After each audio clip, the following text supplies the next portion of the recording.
What we're seeing right now is like this rapid shift of like, you know, the architects that the older generation that we work for, they grew up working on the drafting board, you know, and right now the computer has become really the everyday design tool of the architect.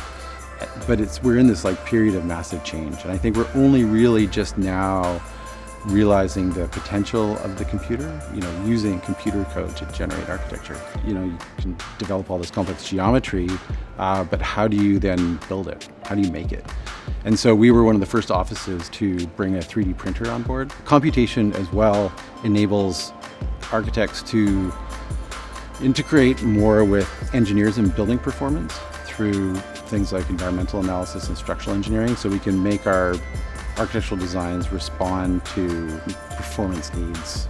And so as those design tools change, obviously the practice of architecture also changes with it. And I think it's like the new generation that's really going to have this opportunity to not only like use this design technology, but shape it.